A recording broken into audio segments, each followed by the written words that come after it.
You're good? I'm good, thank you. Okay, good. I appreciate that. Nothing really. I mean, we'll do it on the pod. Yeah, yeah, yeah. Listen, I have to tell you, I'm sure she has told you, but whenever your name comes up, Janice has nothing uh, but love for you. Like She's the she's best, man. always thanking you. She's the best. She's one of the most supportive people that I got in my corner. She's dope. Yeah, yeah, Yeah. she's really, really good. I've had a chance to get to know her well over the past year. She popped out She's of nowhere and just started she's yeah, yeah, like started coming to comedy shows and then one day hit me up and said she wanted to put on a comedy show and then she fell in love with producing and yeah, she's just been a part of the community since. yeah. She does a great job, and she seems to know everybody. Yeah, I And mean, when you start putting on shows, yeah. comics gonna try to get on them, so you're gonna meet everybody, right? Yeah, yeah, yeah, yeah, yeah. That's right. That's right. Um, Nitish, listen. First of all, thanks for taking the time. No, of course. Thanks for having me, man. Yeah, yeah. I know you're really busy. How did you get started in comedy? How did it start for you? Um, Man, when I was in high school, it was something like me and my buddy joked about, like, yo, we should go try comedy. Yeah. And I remember we went to the Yuck Yucks website, Okay. and it said you had to be 19 plus to get in. And at that time, we were 15, 16 years old. So we said, ah, fuck it. We can't even do it. So we kind of just Okay. never thought about it again. Yeah. And then just later, after when I was in university, I dropped out of university, but when I was there, people would tell me, "Oh, you're funny. You should try stand-up comedy," and I just like brushed it off. I'm too Uh, young. Can't do it. yeah, and I dropped off. I dropped out of school, and I wasn't really doing much. And then I got this job at this call center for CI. Okay. Yeah. And I remember I was the youngest kid there. Everybody else was like an adult. They had families or, um, they were in college, just like. I was 19 years old, dropped out of university after my first year. I was just, I was literally the youngest kid there. And I would just, we all had our cubicles, but I would stand outside of my cubicle and I would just talk shit to everybody all day, just spend my time roasting people. And a lot of them were like, yo, you should try comedy. And because Yeah. I had nothing going on in my life, I was like, oh, maybe I should. And then I just Yeah. started going to the Yuck Yucks Tuesday night just to Yeah. watch. And I went to probably like three or four before the booker at the time. Fuck, I don't even remember his name. He was there for a little bit, not even, and he left after my first year. And then Fatima took over, but I don't remember his name. But he saw me there 4 weeks in a row, and he was like, "Yo, you keep coming. Are you trying to try comedy?" I was like, "I think so, but I don't know how to like the process works." And he was like, just like he explained to me, you got to call in and Yeah. your name and then call back and they release the list. But he was like, don't worry about that. Just come next week, you're on. And I was like, okay, sick. So Yeah. then I wrote all week, prepared for it, and then invited everybody I fucking knew, Oh, which I wow. didn't realize was, if you're supposed to do that or not. But it actually went so well. It was such a good set. Um, and I just fucking fell in love with it. I'm just chasing that dragon ever since. Nice. Do you remember your first joke? I actually don't remember my first joke. Um, but it was a bunch of like, I don't know, if you watch my comedy now, I'm pretty mellow and slow paced. Yeah. At the time I was like, I probably told 1,000 jokes in that 5 minutes. Was it like one-liners? I don't know one-liners, but like probably not 1,000 jokes. So that was a big exaggeration, but Yeah.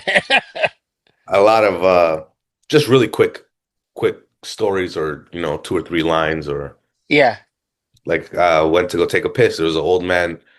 This is one of them. I went to go take a piss, and then there was this old man pissing, but he had his pants all the way down to his ankles.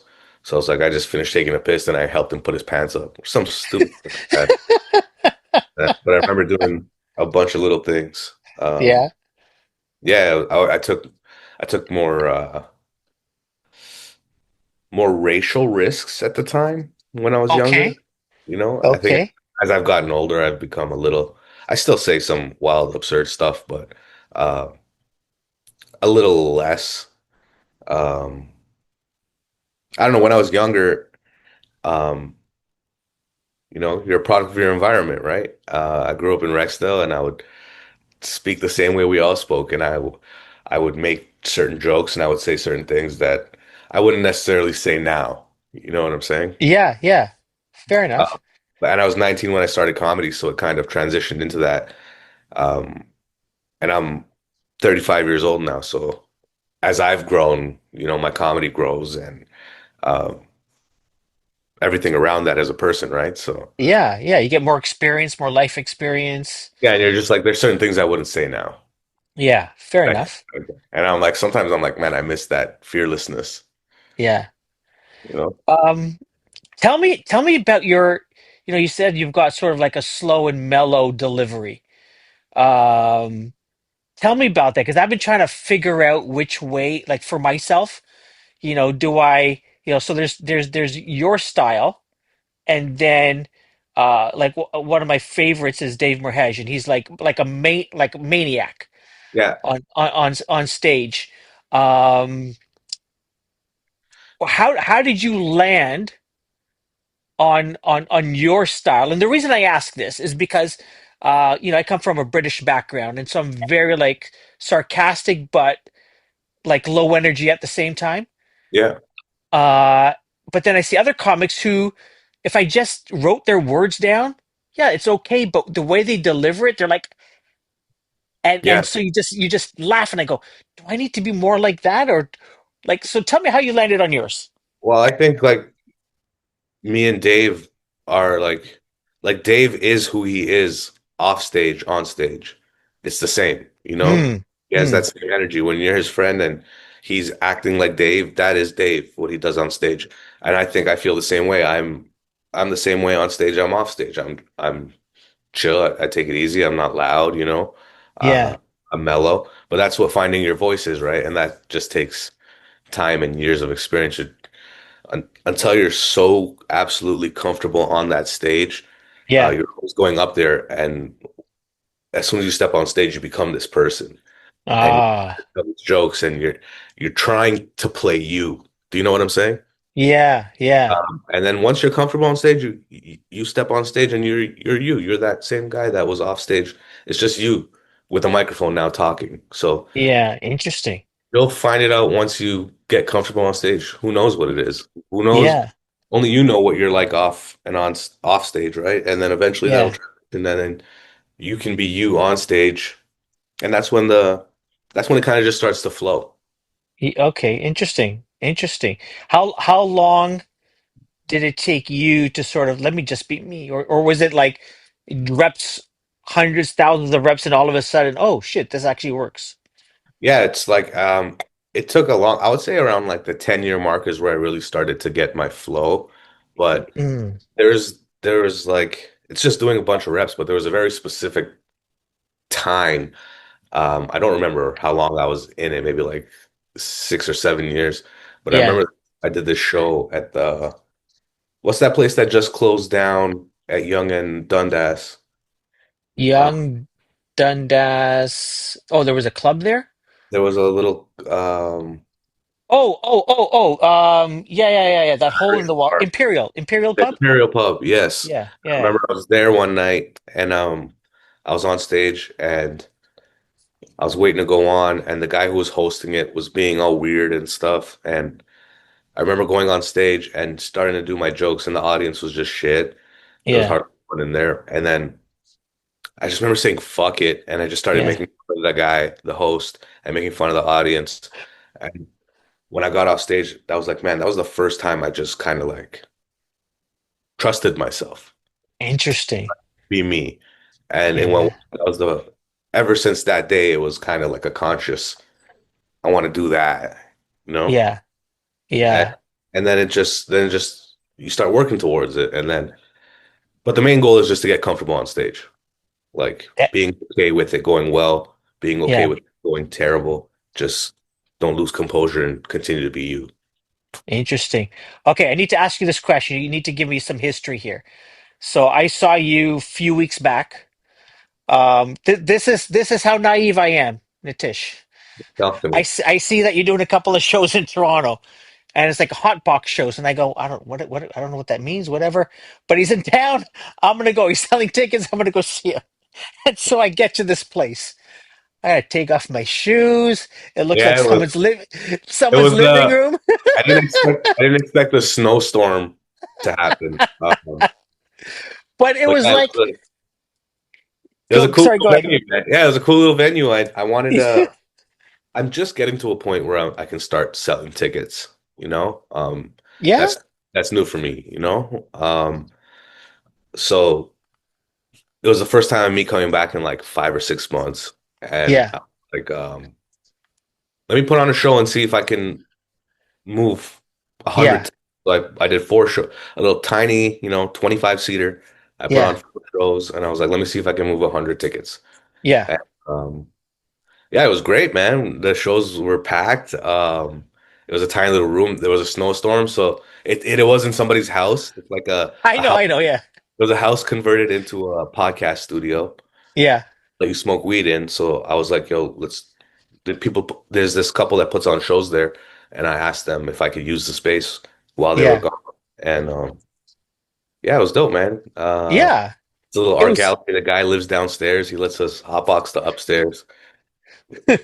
So you know, the living room, 25 seater. It was a vibe. Yeah, yeah. But so I found out then that these weed shows Hmm. were like so commonplace back in the day, and like a lot of comedians cut their teeth. That's where I started. Absolutely. Yeah, so tell me about that scene. It doesn't exist that much anymore. No, yeah, It was like this was pre-legalization. Legalization actually fucked a lot of it up. yeah, But before weed was actually legalized, all there was like 20, 30 lounges in the city where you can just go get a little volcano, those bags, those yeah, vaporizer bags. You can go smoke a joint in there. And they just started off as lounges and they were all over the city. And then people started doing comedy shows in them. And then every single one started having comedy shows. And um, there was a time when you first start out, it's tough to get on shows. People don't know who you are. You got to hang out a lot, and it was tough for me to get booked. But the places that I was always getting booked, because they would pretty much take anybody at the time, was all the weed spots. So I started going to all the weed shows and just performing there, and then learning because they don't laugh out loud at your material. yeah. Everybody gets so high that they just watch. They're having a great time. They smile. You do get laughs, but when you get a laugh, you're like, oh shit, that was really funny to get them to laugh Int out loud. So it made me good because I learned to perform for silence, you that's know? Uh, interesting. and then you learn to crack them and you're like, oh, if I can make these guys laugh out loud in a bar when people are drunk, oh, it's gonna be fucking easy. That's interesting. Wow. It's like And putting yourself in a tough situations makes yeah, you. yeah. That's really, That's really what weight interesting. rooms are. Weight rooms are tough situations because people think it's gonna, in theory, it Yeah. sounds like it'll be great. Bunch of stoners giggling their asses off, but Yeah. that's not what weed does to you. In reality, you just It's fuck. so this was your first time like producing, selling a show? Mm-mm. No, I've been doing that my whole career, but I'm Yeah. saying I finally got to a point where I'm putting on a show, Mm. and just by me saying I'm putting on a show, I can start selling tickets. Yeah. It's not like me putting on a show and then I gotta go put up posters everywhere and like Yeah. people come out. Like if I say I'm gonna do a show in a certain area and there's people there, there's more interest. My following is growing, you know, Yeah. and it's Fair finally enough. to a point where I'm like starting to move some tickets when I go to places. Nice, nice. What made you go to the States? Um, I just feel like there's a lack of opportunity in Canada, Okay. industry wise. Yeah. Like if you blow up on Instagram and you can do it yourself, you can survive anywhere. But Yeah. um, I wasn't fortunate enough to have that path. You know, I'm Yeah. still I've been 15 years. I'm still grinding it out. Finally starting to grow the socials and stuff. It's starting to happen, but uh, I feel like there's only like two major networks in Canada. Hmm. Like there's no real push for stand up like that to make money. Networks, you talking television or? Yeah, like television, Okay, okay. or even just companies invested in comedy like that. Yeah, Uh, it's just America is the land of opportunity, man. There's just so much more that can happen here. yeah, So the goal was always to move to the US, but I tried to get my visa yeah. and I realized how expensive it was Oh shit. because it costs you almost like 15 grand Canadian, you know? Whoa. So then you have to get an American immigration lawyer. It's like 12 grand US in total, something like that. Yeah. Um, so as I started on that path of doing that, I realized how expensive it was, and I couldn't just drop that. So I also needed to get a PR agent. That was another 3 grand, and it was just a lot of money stuff. So I kind of put it on the back burner Yeah. because I spend money like that, and I wasn't thinking about it as much. And then I got signed to Comedy Records, kind of came out of Okay. nowhere, and they got me my visa. Um, Oh shit. I was a part of the deal getting signed. They got me my visa. It happened really fast, happened Y- unexpectedly, you know. So I got it, and then it's a 3 year O1 visa. So I was like, I got to take advantage of this. So I got it mid-August, and I left October 1st. mhm. Uh, I was moving to New York originally. That was my original plan. Uh, Okay. Yeah. I had I was spending a lot of time there. I was going there every couple weeks. I was making my inroads. Yeah. And, but I have friends in Los Angeles who do a podcast out here. Um, and I would do it sometimes whenever I come out here. They're not comics, but you know, they're they have a pretty popular podcast. So I actually just called him maybe 3 or 4 weeks before I was about to move, and I was like, "Yo, I'm moving to New York. I'll be in the States, so I can come do your pod more often whenever you need me." And without skipping a beat, he was like, "Yo, fuck New York. Come to LA and be my co-host." And I was like, "What, Dude. really?" I was like, "Really? I was just calling to tell you like that I'm Yeah. going to America." He was like, "No, fuck it. Come to LA." So I'm a firm believer in go where you're wanted, you know? So I pivoted and I went to LA and now I'm here. Look at you. Look at you.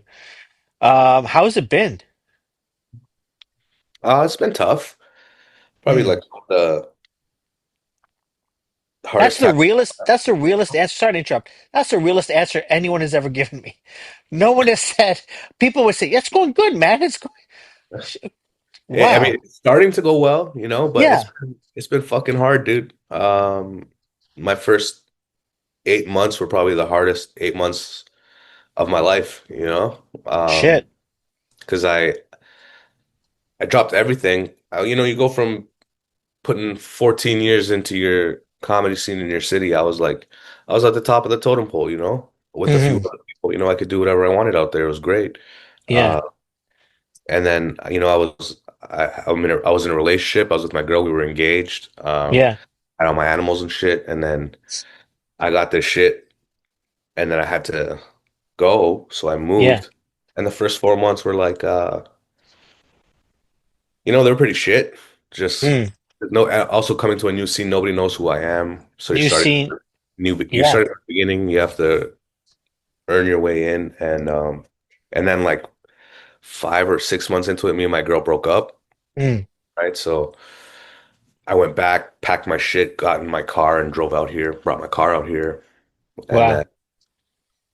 and it's just been a grind. But then I started touring with this guy named Renee Vaca. Okay. I met him in Toronto. He would take me on the road sometimes. So that was really cool. He helped me out a lot. And then I got introduced to Russell Peters right after that. And just, man, that guy's changed my life too, He's fucking, Mm.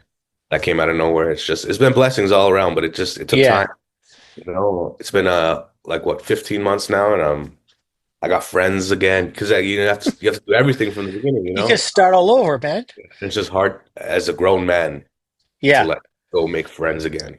You Let's know? go make some new friends. Like I'm in kindergarten or something. Yeah. And at some point you're like, man, this is tough. You think to yourself, it's not going to happen, Yeah, but time heals all, so here we that is are. that is good news, man. Are you touring with Russell, like to India or something? Has that Yeah. happened, or No, we leave on March 9th. that's amazing? That's gonna be very cool, man. To like, I didn't even know the guy before I moved out here, and then I Yeah, moved here, and now, he's the reason I do comedy. It's like he's the reason most brown people do comedy, most yeah. ethnic do comedy, So to come out here and meet him, and then become friends with him, and now he's taking me to India is just, I can't even. It's not, it's not one of those things you can even fathom. Who would have thought? Hey, shit. Yeah, Going yeah, to New York, guy calls you, hey, do a podcast here, and then now you're going to India yeah. with arguably like the top touring comic Canada's produced. Would that be fair to say? Like touring comic, you know what I'm The saying? biggest. He's one of the biggest. Like, he did what? He started doing stadiums like 20 years ago, and he's still doing stadiums. Like, Yeah, there's anyone else that can say that? yeah, yeah. Listen, if I don't want you to betray anything, but if there's one thing people should know about him, like he's huge, he's massive. If there's one thing people don't know about him that would, I don't know, surprise people or I don't know, is there something about Um, him? I think if you know him, you know this, Yeah. but he's probably the most generous guy I've probably ever met in my life. You know, Wow. um, if he fucks with you, he fucks with you. Um, he's like, man, I lived at his house for 3 months because he thought my living situation was fucked. So he took me into his place for 3 months and helped me save some money so I can get my own place, which I have now. He's taking me to India. When I got my place, he bought me a couch and a TV. Like Fuck, man. dude, he's like, and for no reason at all. Yeah. He only started to help me out to look after me because his boys like Kenny Robinson and John Paul, Ron Drossel told him to look out for me. And Wow. we did it on their word. And over time, we became friends. And then Wow. just everyone around him knows that he's literally the most generous guy I've ever met in my life. He did a podcast. I can't remember the dude's name. I should. He's Dave Chappelle's former partner. Brennan, Yeah, he was on his podcast, and I don't think I heard the whole thing, but I was watching it on YouTube, and like he's gone through shit. for sure. And but then I've also heard stories where like he'll give the shirt off of his back for people. Um, He's the man, dude. I'm telling you. yeah. He's just I think he realized how lucky and how blessed he is. Mm. No. But the thing is, he's not a very sentimental guy, so he doesn't want to talk about it. He'll never talk about Fair. it. Yeah, yeah, He'll never bring it up. He'll never mention it to you again. yeah. He'll, it's just something he does and then It's just moves who on. he is. That's who he is. Yeah. You said a name, Kenny Robinson. Tell me about him. I've talked to a couple of people. He's like an unsung hero to He's me. Like he Yeah, they seems to call him the me. godfather of a Canadian comedy. He does the Nubian show the last Sunday of every month. It's Yeah, the all black comedy show. It's the yeah, ethnic comedy show. yeah. Because I think black in Canada and America mean different things, I guess. You know? But he's the man. He's been doing it for, I don't know, 40 years or some shit like that. He's been around since Russell started. Um and he's still, around championing comics, giving them chances on his show, which is a great honor to Yeah, do, you know. Helping out guys like me, he's always been great to me. But yeah, to I've been out here, and unbeknownst to me, I didn't even know he did it. Russell told me that those guys did that shit. They didn't yeah. I didn't know they were gonna do it. So That's awesome, man. it's just the OGs looking out. And it's Yeah, yeah, and I hope to return the favor one day. yeah. What's Well, let me ask you this. Was there a point where you look, I don't know, you looked at yourself in the mirror, you had that moment, you go, shit, this is I've made it. Like I'm actually doing this for a living. I'm happy or I'm successful. Was there a moment in time that you remember that clicked for Um, you? I don't think it's truly clicked because I wouldn't Okay. say I've made it yet. Yeah. Only in the sense of financially. Fair You know enough. what I mean? It's Yeah. still comedy. I'm still not making much. You know Yeah. what I'm saying? But But you're I not see working at a, Arby's during the day. exactly. I see a light at the end of the tunnel, you know? Yeah.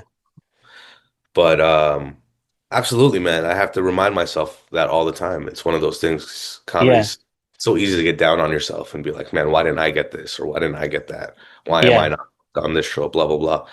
But then sometimes I'll catch myself just driving through LA and there's palm trees and I see these mountains in the back. The sun is shining. Yeah, there's a crazy homeless man jerking off in the corner, but everything else is beautiful, you know?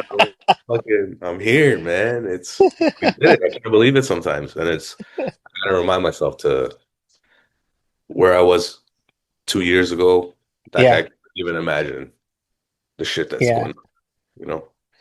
Um, what's sort of what's next for you? Not in terms of, I'm going to India, I'm doing some tourism. Like what's your next rung on the ladder? Um, who knows, man? Um, I hope anything and everything, man. I just kind of go with the flow. Yeah. I just want to do comedy for the rest of my life. Whatever stems and leads to other things from that, I'm Yeah. open to. You know, I'd love to make a TV show, act in a TV show, in a movie, or whatever.